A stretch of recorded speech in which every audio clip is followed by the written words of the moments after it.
We are back on the Rational Boomer podcast. Hopefully, your day is going well. It is Wednesday, moving through the week. We got a lot of stuff that happened yesterday, a lot of things that are going on.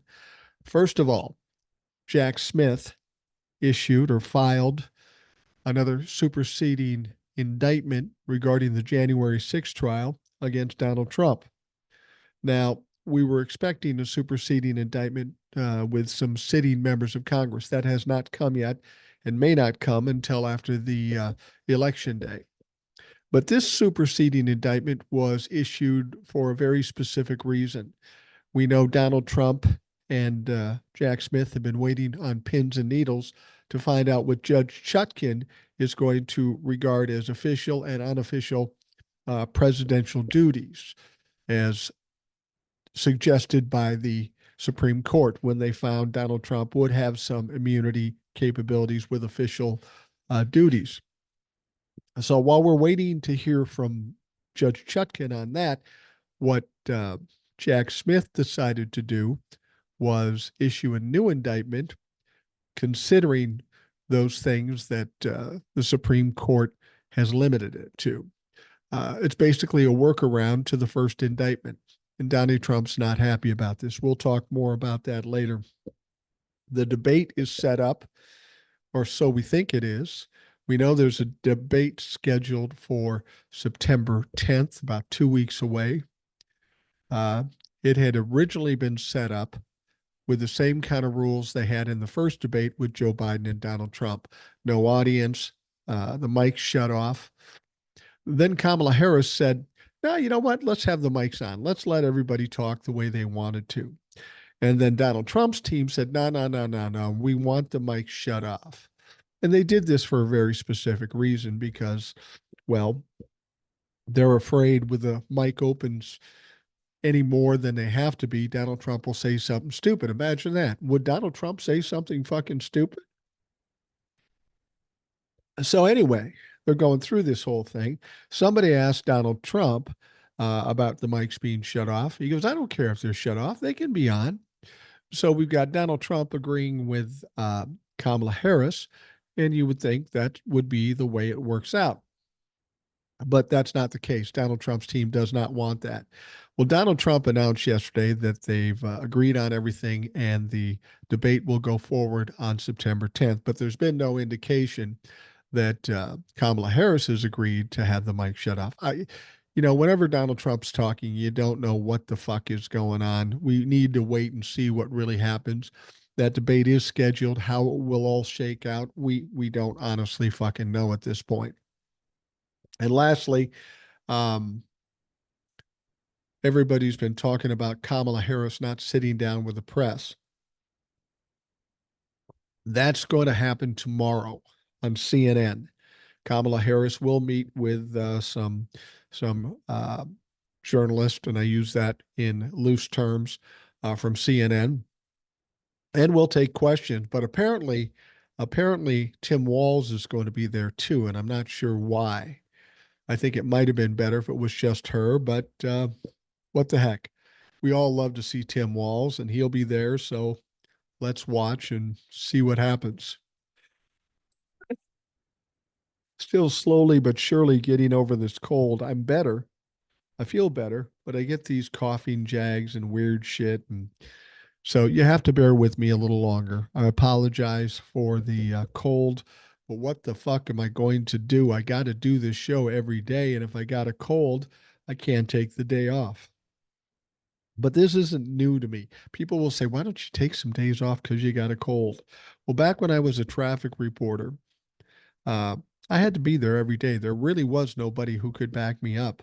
So I would go in every day, sick as shit sometimes. And I hated it, but I got used to it. So I'm going to do this show even when I'm sick. So we'll see how it works out. So far, it's been all right, but it's not always easy.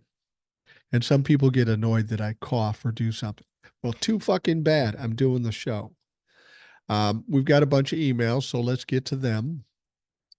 First one starts out, hey, Mike, love your show. My prediction is that Don Old is already in works of writing his final memoir titled Losers and Suckers, referring to the American people who fell under the great grift of Trump, the cult leader, or maybe the art of the grift. How I made myself and family rich while pretending to be POTUS. We all know that he is Putin's yes boy. Another thing that I'm expecting is Trump cruising his rallies at in a Trump mobile, the equivalent of the bulletproof Pope mobile. Let's face it, he truly thinks he is the president, Pope, king, and dictator rolled into one. How can anyone believe they are Christian and vote for this total phony? History is going to be very unkind to Trump and his MAGA morons.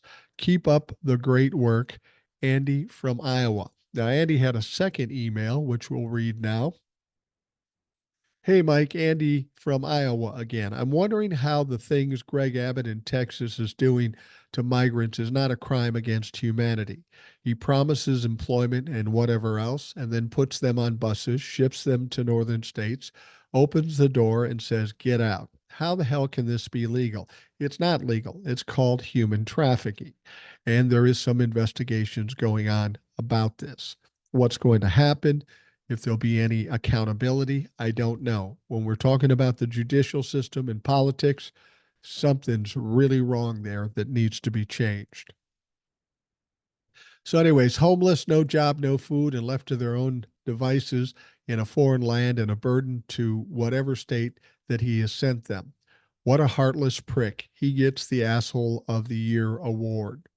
Andy O. Well, I have to agree with you, Andy. The whole point of them doing this is to try to own the libtards. That's what they're trying to do. And in the process, they're trafficking and hurting human beings. You would think there would be some laws against treating humans like this. I would presume there are. It's just a matter of whether the DOJ will follow up, prosecute, and hold them accountable. I guess we have to wait and see. I think a lot will change after the election in November. So again, we'll have to see what happens at that point. All right, the next email. This one comes from Amanda. I've heard that the Republicans are challenging voter registrations in an organized way, sometimes using specific software. I do not know if there are plans to stop this. I also heard from the ex-Amish man on YouTube that suddenly 100,000 Amish have registered to vote and plan to vote for Trump. That seems a little sus. In some places, poll watchers can handle ballots. I'm uncomfortable with that. The voter tampering is everywhere. What do you think can be done? Thanks, Amanda. I was just talking to somebody in my DMs about this. There are a lot of people terrified about the prospect that they are going to cheat. Here's what you need to understand, Amanda. They cheated in 2020. Hell, they cheated in 2016, but they cheated in 2020. Donald Trump was the sitting president. He had the power in Congress, and they still failed. We may not have seen it coming in 2020, but we know what to expect now. They aren't going to do much different than they did in 2020, so we know what to expect. Are people ready for it? Absolutely, they're ready for it. They're already making plans to deal with the situation. Amanda, what you have to understand too, a lot of what you hear is coming from the media. And the media, they have some skin in the game. They want you scared. They want you nervous. They want you to believe Donald Trump has a prayer because that's the only way they're going to get you to continue to watch their media outlets. This is about money to them. It's not about journalism. It's not about what's good for the people or this country. They're trying to make a buck, and they're like bookies trying to even things out so it appears to be a battle of the Titans. I'm going to tell you this before it's all said and done. Kamala Harris and a lot of the down ballots on the Democratic side will win decisively. Decisively. This whole thing about overturning Roe v. Wade is going to blow up in their face even more so than it already has. We knew they were expecting a red wave in 2022. What happened? No red wave. And that was because of the Roe v. Wade issue. This is still a big issue. On top of that, we have all other kinds of issues. And we also have probably the most popular presidential candidate in the history of this country and more momentum than you can possibly imagine. Some people go out of their ways to look for things to worry about, and I want you to stop doing this. All we can really do is continue to do what we're doing, talking about it, pushing it, pass on information. You can't worry about shit you have no control over. Yeah, they're going to cheat, but people know about it. People understand it, and they are working to fight against it. And they failed when they had power. They don't have power now. Remember, you have a president uh, who is controlling things, and he has a little bit of immunity now, too. So don't worry so much. Just keep doing what you're doing, keep the positive thoughts, and keep pushing. All right, the next one. Hello, Mike. My wife was at a mall in Syracuse yesterday, New York, walking around a department store, and she heard your voice. She looked around and discovered that a man was walking around the store listening to your podcast on his phone, and it was on speaker loud enough for all to hear. She walked up to him and said, "That is the rational boomer." He replied, "Yes, it is. How did you know?" She said, "Because my husband listens to him every day, so I know his voice." Wow, Mike, it looks like you have a new way of spreading the boomer message via speaker at the mall. I will have to try that at the local grocery store. Thanks so much for spreading a daily dose of sanity and helping the perpetual worrywarts to feel positive about the upcoming Kamala victory. The oldest boomer, Gary.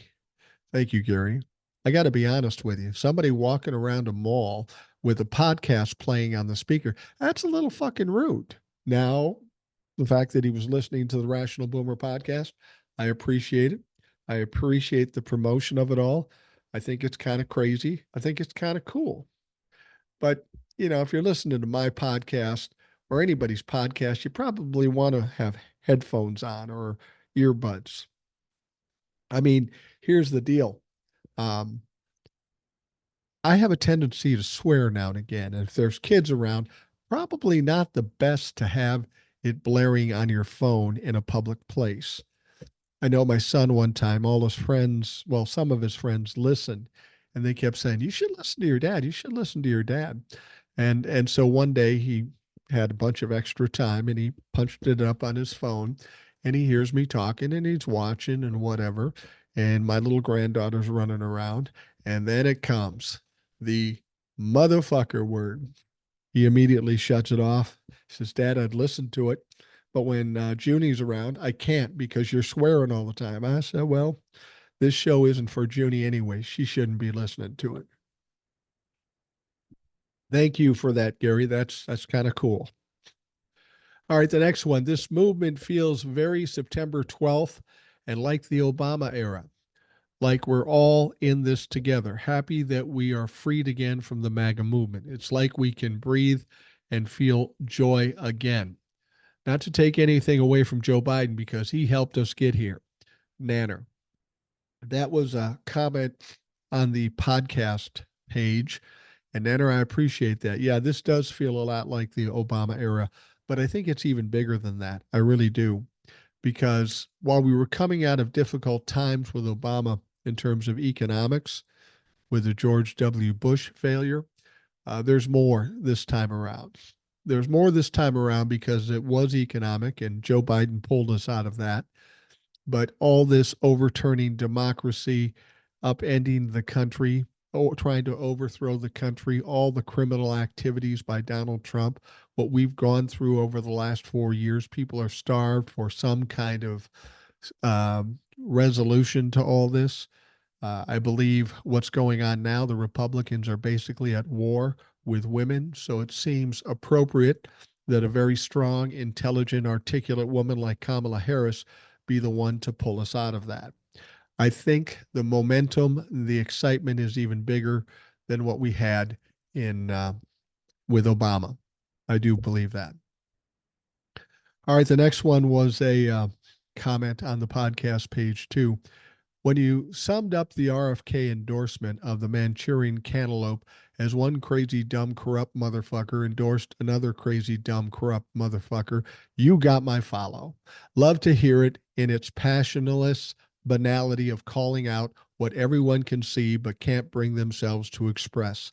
Zeal. Well, Zeal, thank you very much for following, and I appreciate you got what I was saying. And, I tend to try to break things down in simple terms, and in simple terms, that was pretty much it. One crazy motherfucker endorsing another crazy motherfucker. Who cares? Big deal. Thank you, Zeal, and welcome to the pack, as it were. All right, next one. Hey, Boomer, have you heard this from Arlene Unfiltered yet? Hope you two get together again for another podcast soon. Well, as luck would have it, it looks like we'll be talking to Arlene on Saturday or Sunday. So she's coming back. I love Ed, Abe, Matt, Eric, of course, Old Soul. Well, gosh darn, just about everyone. Sorry if I missed anyone, but I would really love to hear you and Arlene together again. As I said, she's coming up. I talked to her yesterday and we worked out a time. We're going to record on Friday night. Now, if I do the show with Ed, Ed will be Saturday and then she would be Sunday. If Ed doesn't make it, then she'll be Saturday. So there you go. I hope this holds up. One thing is for certain. They got an ace up their sleeve. Whether it be an attainable goal remains to be seen. However, there's a lot of best little whorehouse in Texas going on in that excuse for MAGA party. Georgia Governor Kemp may be able to throw out the three electors trying to throw the vote in Trump in Georgia. Let's hope that's the case. There's some lawsuits too. So we'll see how long those fucks continue to wreak havoc in Georgia. Thanks for keeping it sane. Contrary Mary, formerly Biden or bust. Yeah, we remember you. Hi, Boomer. Even though I currently owe 5 people dinners for lost bets, Trump being the candidate, they won't stop me from boldly predicting the future. Harris will win by 15 million in the popular vote and in excess of Biden's win electorally. Florida, North Carolina, and Pennsylvania will go blue. Texas will not. I think you're on target here. I'm not so sure about Texas either. I'm getting more and more confident about Florida, and I think Pennsylvania is a sure thing too. He goes on, there'll be no January 6th redo. Gravy Seals won't do shit except furiously post on Facebook while gobbing Pringles.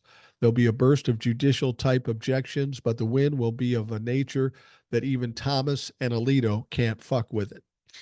If they did try to hand it to him judiciously, they would absolutely achieve the biggest crowd in inauguration history, but they would be carrying pitchforks. They'd have to set up a fence around the goddamn 495 Beltway to hold the crowd back. I am surprised that Dems aren't making a bigger deal of Trump's age and health, not just as a tit for tat for what they were doing to Biden, but for very specific to Trump. He looks like hell, and there's no way he'd make it through a term. So they're basically voting for J.D. Vance for POTUS, a mascara-wearing fuck who's changed his name 3 times and his stances even more. I think you make a good point. Donald Trump probably won't make it through his term, and then we're stuck with J.D. Vance. That's an excellent question to ask a lot of people. Do you want J.D. Vance as president of the United States? Unless there is the possibility of an October surprise, and some of the rumors about the October surprise are that he's going to dump J.D. Vance and bring in RFK Jr. as the vice presidential candidate. Now, I'm all for this because I don't think it helps him much and will likely hurt him. J.D. Vance has taken a beating, but how much more of a beating can they give him? He kicks them out, brings in RFK Jr., then he's the focus and he's going to be talking. And RFK is a lot like Donald Trump. Just let that motherfucker talk and he will blow himself out of the water.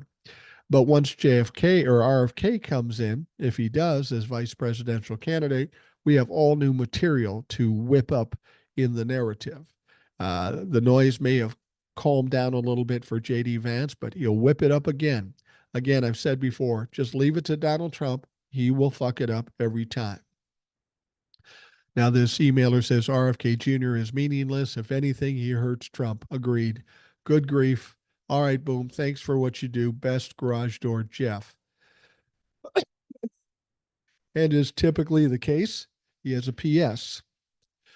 He says, you've described your father and men in suits who unsuccessfully tried to influence you. Was there ever a manager or partner or even an uncle who was a mentor? Someone who was smart and inspirational and worth listening to? Asking because you've shared these aspects of your life and people's stories are the most interesting thing that there is. Yeah, I don't want to give the impression that I don't handle authority well and I don't listen to anybody. That's not true. My experience with people in suits and my father was another problem because of who he was, a narcissistic, sociopathic, pathological liar. Just for those reasons, he wasn't worth listening to. But, excuse me, but in terms of authority and work, I really didn't get that attitude until I became older. Uh, well, that's not true. But this is how it works. I don't have a problem with authority, but if you're dumber than me, I'm not listening to your shit. So, like when I retired abruptly, my boss at the time was a 34-year-old guy, and I'm late 50s. He'd been in the business for 2 years, never worked in a large market in his life. And I had been doing my job for 27 years. And I'm the one that created the position and created how we did the job. So when somebody with no experience comes in and tries to tell me how to do what I've been doing for 27 years successfully, yeah, I'm not listening to that motherfucker or anybody like him. And you would run into those folks all the time that would want to influence you or tell you how to do things. Now, I did have mentors. I think the best mentors I had initially were my grandfathers. They were two totally different guys, but they were seriously good stand up guys, great role models, male role models for me. My grandfather on my mother's side was a very blue collar guy, not very educated, but just the salt of the earth and the nicest guy you could possibly know. Um, when he and my brother and I would go out and do something, it wasn't like two little boys with grandpa. It was like three little boys out getting in trouble because he liked to have fun. When he was a younger man, he was kind of a roguish guy, not a mean guy, but got into shit. And he was very funny. He talked to me about World War II all the time because he was in World War II. He was in the group called the Red Ball Express. They took, he drove trucks, brought supplies down to the front, and brought prisoners from the front back. Every story he told me about World War II was funny. He would never talk about the blood and the gore and all that stuff. He always talked about funny shit. And I appreciated the education. And I appreciated the fact that he wanted to talk about it all the time because a lot of those folks didn't. But when he did tell us the stories, they were entertaining and they were funny. I think I've told one story before that he told me. Um, they were flying into Anzio or taking a truck into Anzio in Italy, I think. Um, and he said the old man, meaning the commander, said, "Do not drink the alcohol because some of it's poisoned." So they landed in Anzio. And he said, all I know after that is I woke up 3 days later in a hospital and I was blind. I said, what happened? He says, we drank the alcohol. I go, why would you do that? Why would you drink the alcohol when they told you not to? We were thirsty. We wanted to get drunk. So we drank the alcohol. And you say we. I said, who's the other person? He said, oh, my buddy Whitey. Of course, a guy in the 40s is going to be named Whitey. So Whitey and my grandfather, Ed, went into Anzio, went against total orders, drank some of the alcohol, got sick, passed out, was in a hospital for 2 to 3 days, and woke up blind. Fortunately, it was a temporary thing for him. He didn't end up blind in the long run. But those are the kind of stories he told me. He was a wonderful guy. He was just a wonderful guy. I miss him immensely. Now, my grandfather and my father's side, uh, I liken myself to be more like him than anybody in my family. A lot of people say you look like your dad, but I was more like him. And it has a lot to do with the fact that I kind of respected him. I looked up to him. I looked up to both of them, but he was a little different. He was a blue collar guy too, but he didn't behave like that. He didn't really go to college. The story I heard about, he told me his dad had a few bucks. His dad was wealthy and said, I will pay for you to go to college if you become a lawyer. And my grandfather did not want to become a lawyer. He wanted to be a doctor. And my grandfather was a serious guy. He was a smart guy.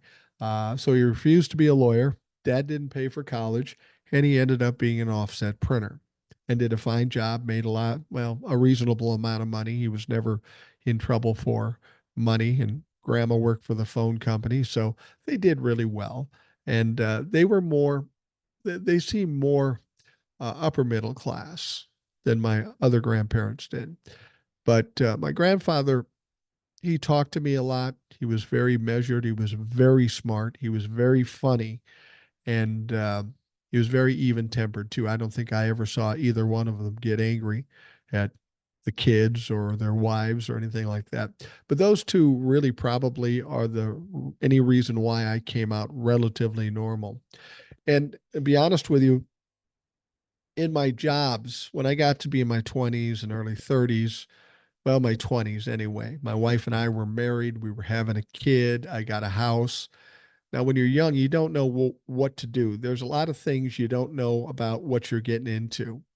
And I always looked to the older guys I worked with, not bosses, but the people I worked with that were older around my dad's age. And when I had questions about finishing a room or plumbing or whatever we had to do, I'd always go to them and I'd always talk to them. And I valued that immensely.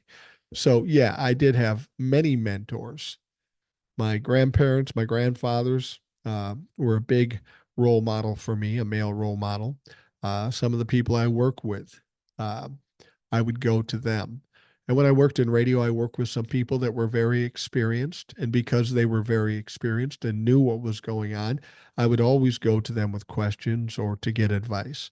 So it's not that I hate everybody in suits. It just so happened that the people that would come to me that didn't know what they were talking about and still try to tell me how to do things I knew better, um, they piss me off. I'm all about getting advice. I'm all about being mentored. But you got to be smarter than me. You got to know more than me. If you know less than me and you want to mentor me, fucking sorry. It's not going to happen. I'm not going to do it. So that I had occasion to piss some people off. You know, there were people. Here's a good example. My father was a smart guy in his own right, knew his business. Um, he used to like, and I played sports, and he never really played sports before. And if something didn't go right, he'd always tell me what I did wrong. I'm thinking to myself, you've never fucking played the sport. Why are you telling me? Why don't you just console me and say, look, better luck next time. We'll get him next time. No, you've got to get angry and push down my throat what you think should have been done. And the fact of the matter is, you don't know. You have no clue what should have been done. So that's where my problem with people in suits are. It's not a matter of having a problem with authority if it's real authority. I have a problem with people that are dumber than me telling me what I should do, especially when I know for a fact that it's absolutely fucking wrong. So, Garage Door Jeff, hopefully that answers your question, and I appreciate it immensely. And hats off to Grandpa Vern and Grandpa Ed. They're always in my mind. I always refer back to them when it comes to decisions I have to make. All right, we are going to take a quick break, and we'll be right back. All right, we are back on the Rational Boomer podcast. Got more emails to address, so we will get to them. Next up, hi, Mike. 2,459 of our U.S. service members died in Afghanistan while serving their country. Why are the right wing hyper focused on only the last 13? Oh, that's right. They're using our fallen warriors to throw mud at Joe Biden. The year I was in Afghanistan, we lost 156 people. Bush was still POTUS, and I heard zero right wing concern for any of them. Respectfully, First Sergeant Al Lawrence, U.S. Army, retired. That's an excellent point.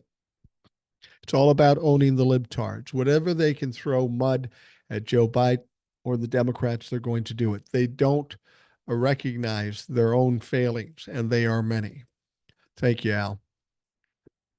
Next up, love your podcast. About time we have someone who speaks what we all are really thinking. You were spot on with your answer when your golf buddy brought up the Supreme Court could rule in Trump's favor. Too much of a hot potato for them since these past few months of right side of the court being in the crosshairs. Why would they anyway? Trump's own appointed federal judges have been ruling against him all across the country. Daniel. Yeah, I don't honestly think any of this is going to get to the Supreme Court in terms of the election. Donald Trump is such a weaker human and a candidate this time around, much weaker than he was in 2020. So, yeah, I don't even think it's going to come to that. And I think that the election is going to be so one-sided, it's going to look ridiculous to even try. All right. Next one says, hello, Mike. I'm a big fan. I listen between heavier podcasts by political operatives. Old soul, too. I believe you are also educating some of our listeners, and they will repeat what you say. In the 827 podcast, you defined fascist using what I think was a descriptor of an avaricious despot.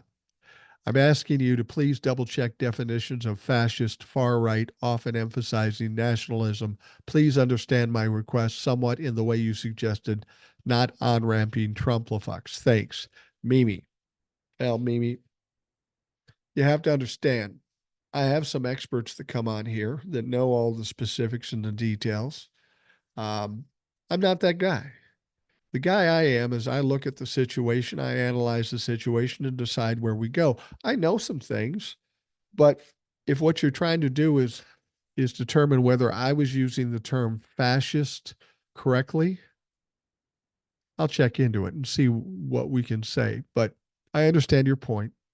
The actual point, though, is we win the fucking election, regardless. Some of the things that Donald Trump and the Republicans are talking about are fascist. Now, if there's another description of them that's better, okay, cool. We can do that. But I don't want to waste time on semantics. Put it this way. There are people out there that love to take people like me and say, you were wrong about this. Here's what you need to understand about me. I'm okay with being wrong. I've been wrong before and I will be wrong in the future.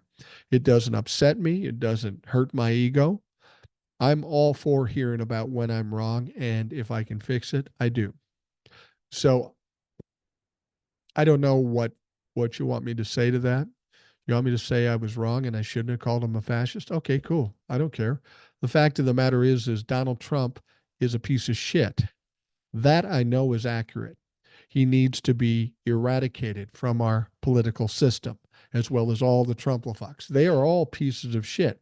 So maybe I don't call them fascists. Maybe I don't call them this avaricious despot. Maybe I just call them pieces of shit.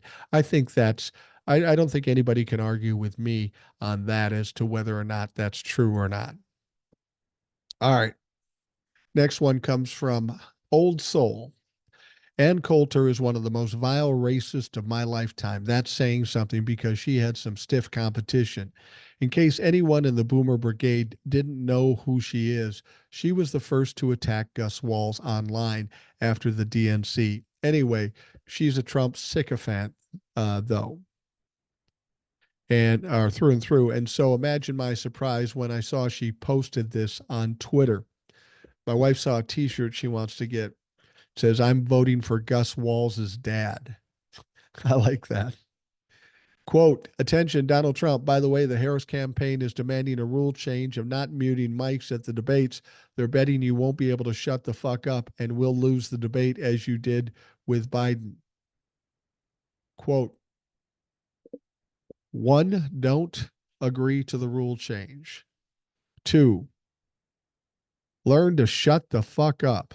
This is what she's saying. End quote. I think she was talking about the 2020 debate with Biden, not the 2024 debate. Yeah, she's not the brightest individual.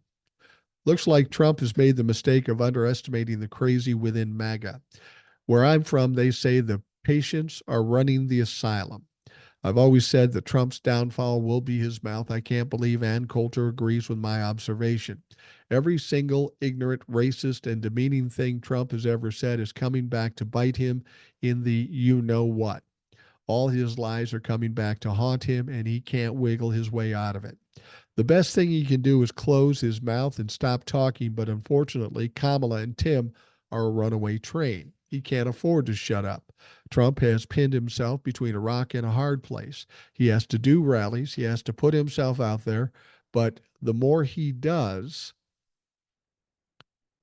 the worse it is for him. The current predicament Trump and the Republicans find themselves in remind me of a famous quote from Sir Walter Scott.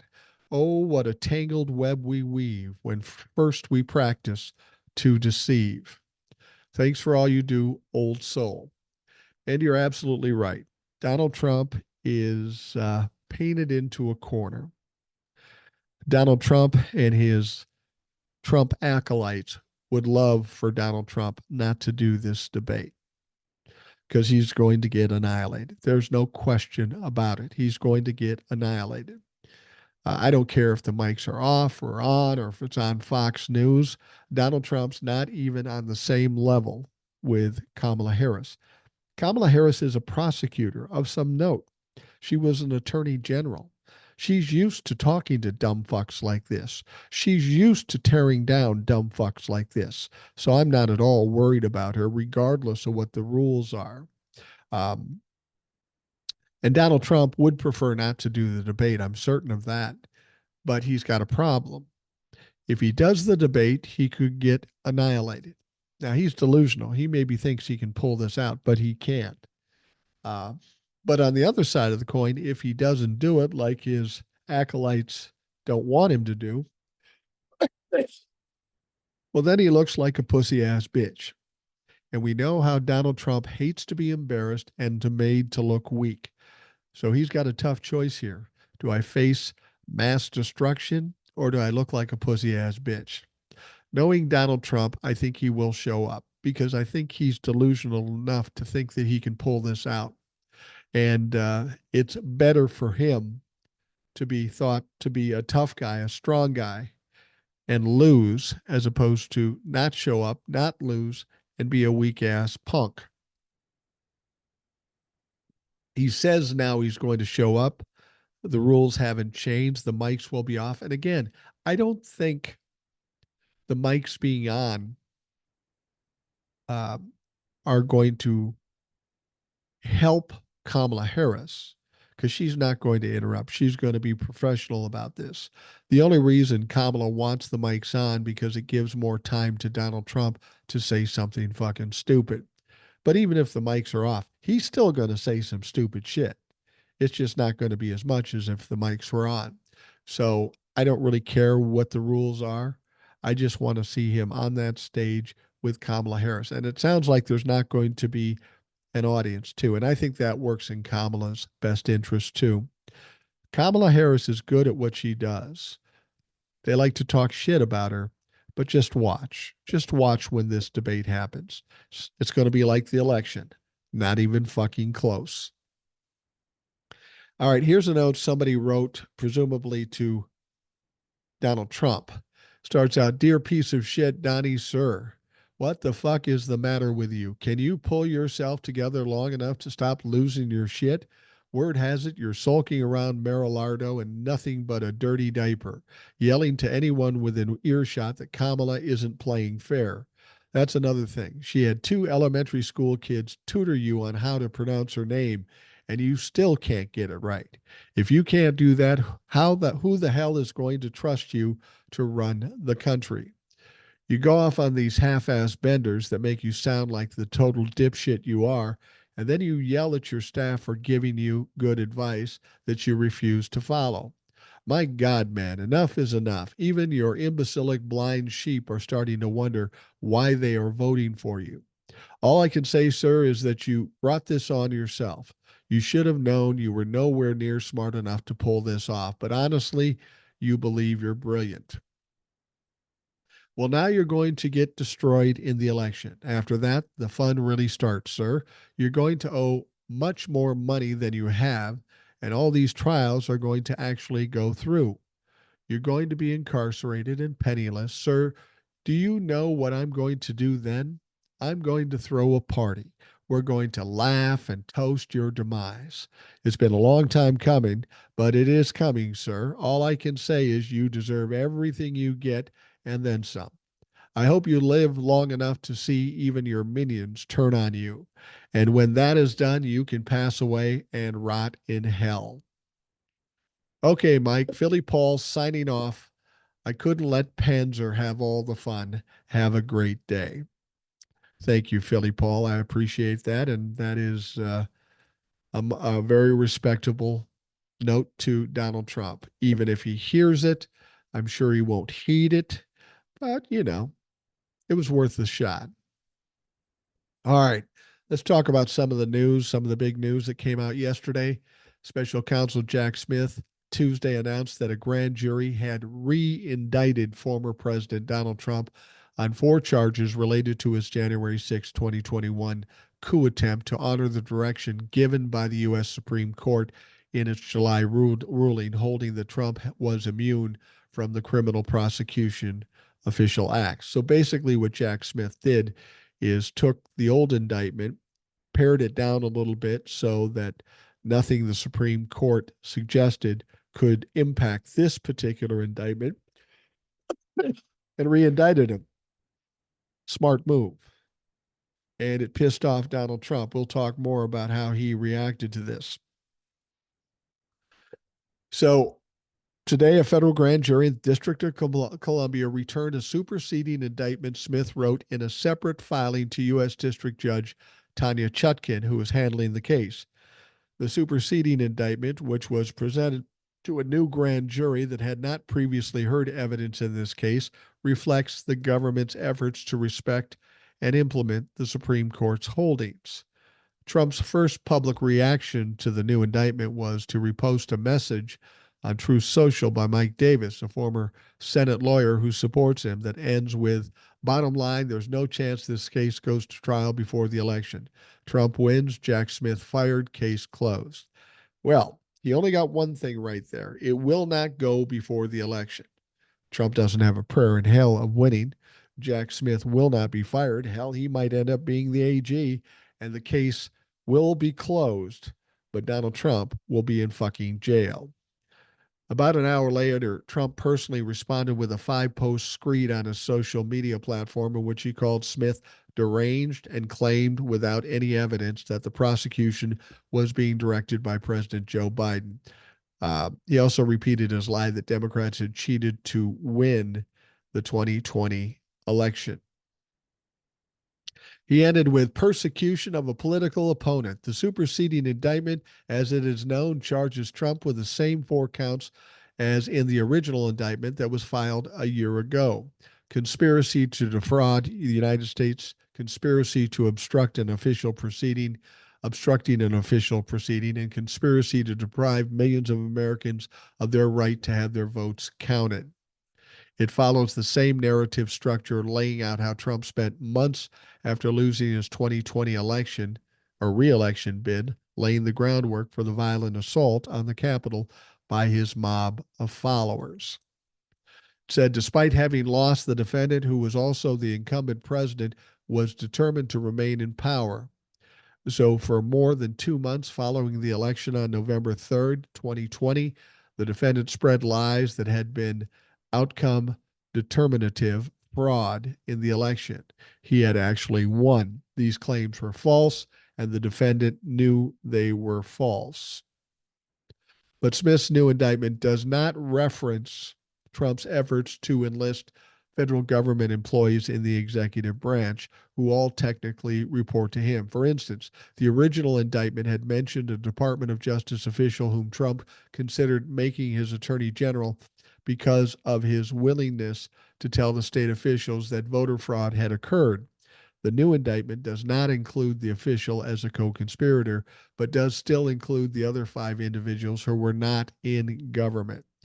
So you see what he's doing. He's trying to get a workaround what the Supreme Court did. Now, the Supreme Court ruled in July that Trump had immunity from prosecution for official acts and specifically cited the ability to hire and fire executive branch employees to carry out his wishes. The revised indictment, now at 36 pages compared to the 45-page original, still centers on Trump's scheme to have allies in key states won by Biden create fake electoral college slates and send them to the Senate. The plan was for then Vice President Mike Pence to use the fake Trump slates instead of the legitimate slates for Democrat Joe Biden. Pence, though, of course, refused to go along with the plan and incurred Trump's wrath by announcing the decision publicly as Congress convened for a ceremonial certification of the presidential election. So it's interesting what Jack Smith did. It was a smart move, and it is angering and upsetting Donald Trump, which is good because he's going to do some stupid shit. Well, let's talk about some of the stupid shit he did after he heard about this superseding indictment.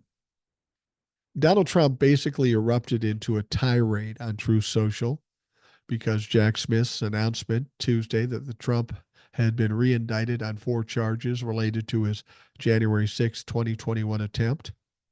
I have to wonder, now that he's being reindicted, does he have to be arraigned again? That's a good question. I don't know. And when I say arraigned again, does that mean he has to show up in court, get mugshot, fingerprinted, and go through that whole arraignment process again? I would assume he does, but maybe not because it's a variation on the first indictment. We'll see. We'll find out about that. Now, Donald Trump went on to say, in an effort to resurrect a dead witch hunt in Washington, D.C., in an act of desperation and in order to save face, the illegally appointed special counsel deranged Jack Smith has brought a ridiculous new indictment against me, which has all the problems of the old indictment and should be dismissed immediately. Not gonna happen, bitch. Trump wrote on Truth Social on Tuesday, his Florida document hoax case has been completely dismissed. For now, we know that Jack Smith has also appealed to the 11th Circuit, and I have a feeling that classified document case, Donnie, is going to be back on. This is merely an attempt to interfere with the election and distract the American people from the catastrophes Kamala Harris has inflicted on our nation, like the border invasion, migrant crime, rampant inflation, the threat of World War III, and more, Trump said. None of that stuff is a thing. There are more or less people coming over the border now than there were when Donald Trump was in office. Inflation is down under 3%. That's the lowest it's been since 2021. So what are you talking about, Donnie? Now, as we said, Trump faces the same 4 charges he did in the original indictment. They just pulled out some of the things that may be sticking points with the Supreme Court's decision. Jack did the smart thing. And what Donald Trump is upset about it, he thinks he gamed the situation when they gave him immunity from the Supreme Court. Jack Smith just reworked the shit, and now he's back on the hook.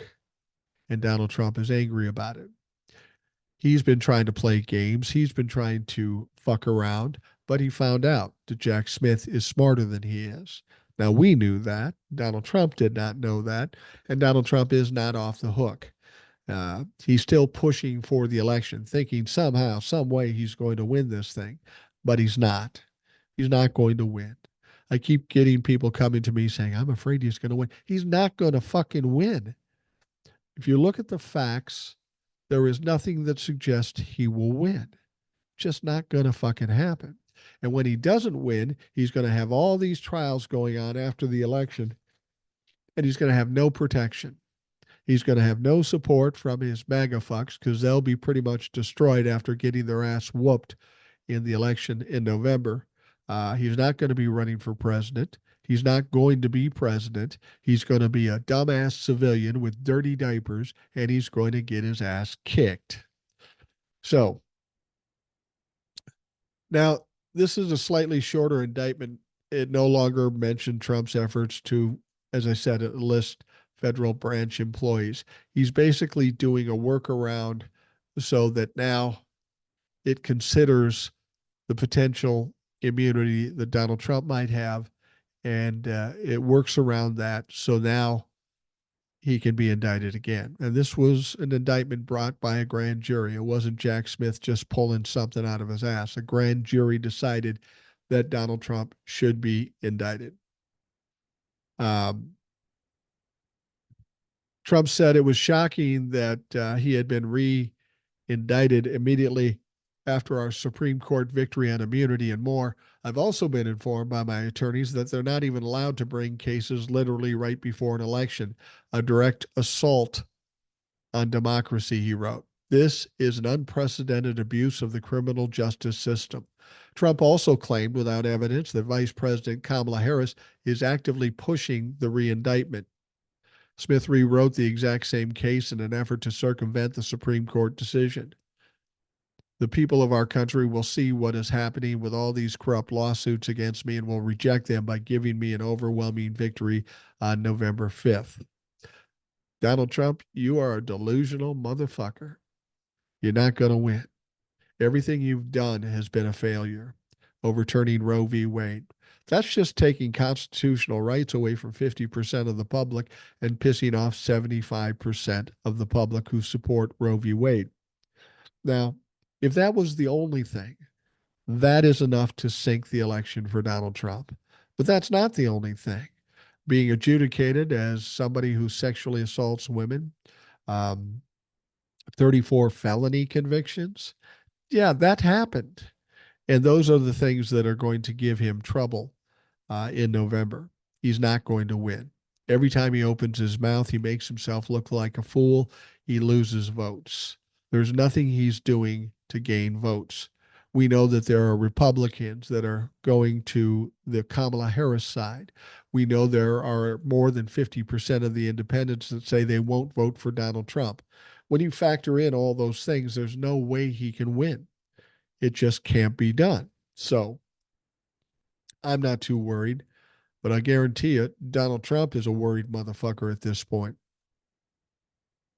All right.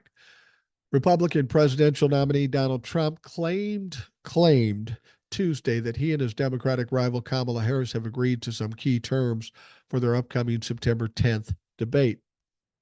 Now, in a social media post, Trump said each candidate's microphone will be muted when it isn't their turn to speak, just as they were in the first debate of June 27th with Trump and Biden. Despite Trump's claims, however, it's unclear that Harris's team has actually agreed to that condition.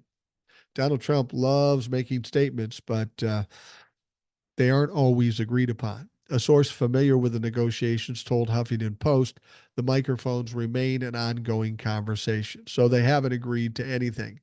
Donald Trump is just saying that that's what happened. But again, remember, Donald Trump is a pathological liar, so what can you believe? Fucking nothing. Harris's campaign has pushed to have the microphone stay live the whole time, believing the voters hear more from Trump the less they like him. Trump told reporters on Monday that he would also prefer to have the microphones unmuted. So it's surprising they believed they'd be cut. Donald Trump went out and said, fuck yeah, leave them on. Kamala said, leave them on. So what's the debate? The debate is that Donald Trump's handlers don't want it on. Donald Trump thinks he's a fantastic orator, that he'll pull this out. But his people around him, they know fucking better. They know he'll sink his ass. Both candidates have publicly made clear their willingness to debate with unmuted mics for the duration of the debate to fully allow for substantive exchanges between the candidates. But it appears Donald Trump is letting his handlers overrule him, which is sad, they say. You see what's happening there? They're kind of needling Donald Trump here. It's kind of needle him a little bit.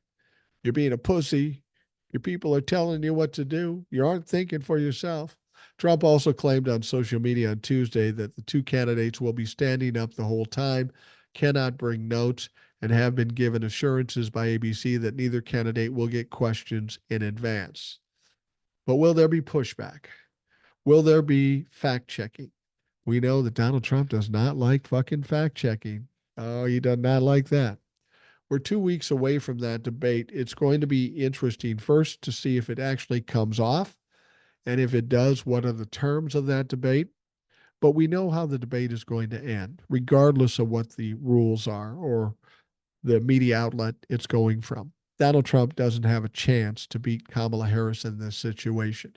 Kamala Harris is a very smart prosecutor. She knows very well how to handle these kinds of situations and this kind of person. She's going to destroy Donald Trump because he's inept, he's incompetent, he's a liar, and he's just flat out stupid. Kamala is very smart and very calculating, and she will have studied Donald Trump and all the potential points that he will bring up, which won't be hard because he brings up the same shit over and over again. She'll be ready, and she'll nail his ass to the wall. No question. All right. We're going to wind things down here. And, there's been a lot of talk with the Republicans. Oh, Kamala Harris won't sit down with the press. What's she afraid of? Donald Trump says she's not smart enough to do it. Well, tomorrow, Kamala Harris will sit down with chief political correspondent anchor Dana Bash. Now, she's also going to do it with Tim Walz. I'm not sure why they're having Walz there. I mean, it's not a bad idea. Tim Walz can only be helpful to her. But the Republicans are going to say, well, she couldn't handle it alone. She needed Tim Walz with her. The other thing you have to understand, too, is Dana Bash was one of the moderators during the Trump Biden debate, the ones that didn't push back. So it's going to be interesting to see how she handles this. She could maybe help improve her lot if she did it fairly and decently. I have no qualms or concerns about whether Kamala Harris can answer simple questions, even if they're tough questions. She will answer them. Donald Trump cannot answer questions. He refuses to answer questions. So I don't see Kamala Harris and Tim Walz looking bad in this particular situation. This is just something the Republicans like to whine about. Now, regardless of what happens, the Republicans are going to pull out little bits and pieces, try to exaggerate it, try to elaborate on it, and make them look bad. Not going to work because everybody will have seen what happened there and they can say whatever the fuck they want, but what happened, happened. And I believe that Tim Walz and Kamala Harris will be fine, even though it's on CNN. The news of the interview broke shortly after 5 p.m. yesterday from the report on CNN.com. The interview conducted by CNN's chief political correspondent and anchor Dana Bash will air at 9 p.m. Eastern Time tomorrow, Thursday.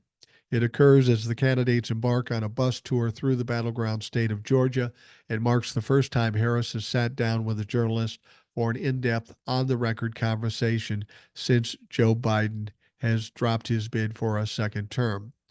Now, Harris has faced criticism for not sitting down with one-on-one interviews since President Joe Biden dropped out of the race. Dana Bash, as I mentioned, co-moderated with Jake Tapper in the original debate with Joe Biden. In the 30 plus days since Harris took over the campaign, she has chatted off the record with pool reporters, traveling with the campaign, answering occasional questions from reporters, often when getting off Air Force Two, and also had several short interviews with content creators and influencers at the Democratic National Convention in Chicago.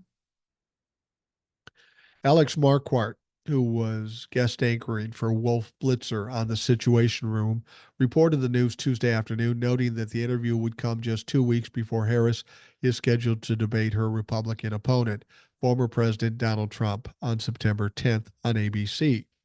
An email from CNN Communications announced that the interview would be held in the crucial battleground state of Georgia and would air live on Thursday, August 29th at 9 p.m. on CNN, CNN International, CNN Espanol, CNN Max, CNN.com, and CNN the apps. So that's going to happen. She's going to sit down and talk to reporters, Dana Bash. And let's be honest, she's not a friendly reporter. She's not going to throw up softballs. CNN, we don't know where they're at, but they showed their stripes during the debate when they did nothing and they just allowed Donald Trump to spew his bullshit. Now, I have a feeling they are going to maybe fact check or push back against Kamala Harris, and again, they will show their stripes. But I think that Kamala and Tim Walz have no problem handling this at all. We'll get this out of the way. We'll do the interview. Republicans will try to make something out of it, but there'll be nothing to be made out of it. And then we'll move on to the debate, and Donald Trump will get destroyed. No two ways about it. All right, we are going to wrap up the Rational Boomer podcast. I want to thank you for taking the time out of your day to listen. I hope you have a great day, and we will talk to you again tomorrow.